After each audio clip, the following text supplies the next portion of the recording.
சாங்சிங்கில் இருக்க கியூமிங் ஸ்ட்ரீட் அங்கே தான் நான் இருக்கேன். ஸோ இப்போ வந்து நான் கிரவுண்ட் ஃப்ளோரில் இருக்க மாதிரி உங்களுக்கு தெரியும், ஆனால் நான் வந்து கிரவுண்ட் ஃப்ளோரில் இல்லைங்க. வாங்க போய் பார்ப்போம் எத்தனாவது ஃப்ளோரில் இருக்கேன்னு. 22nd ஃப்ளோரில் இருக்கேங்க.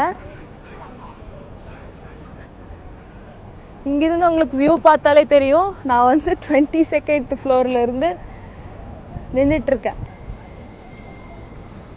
அதாவது நான் வந்து 22nd ஃப்ளோரில் இருப்பேன் இப்போ நீங்கள் நினைப்பீங்க. ஆனால் நம்ம அந்த எலிவேட்டர் கிட்ட போய் பார்த்தா, எலிவேட்டர் கிட்ட வந்து பார்த்தா 8th ஃப்ளோர்னு போட்டிருக்கு. இங்கே பாருங்க. அங்கே போய் பார்த்தா இன்னொரு ஷாக்கு. இங்கே வந்து பார்த்தா கிரவுண்ட் ஃப்ளோருங்க. ஐயோ, அதுக்கும் கீழே சப்வே வேற போட்டு எங்கே போயிட்டுருக்கானுங்க. ஸோ இதுதான் வந்து கியூமிங் இல்லைன்னா ஜியூமிங் ஸ்ட்ரீட் சம்வாட். ஸோ இந்த மாதிரி பிளேசஸ்க்கெல்லாம் ஓகே, இந்த மாதிரி இன்னும் இன்ட்ரெஸ்டிங்கான வீடியோஸ் எல்லாம் பார்க்கணுன்னு நினச்சிங்கன்னா நம்மளோட பேஜை ஃபாலோ பண்ணிடுங்க. தேங்க்யூ.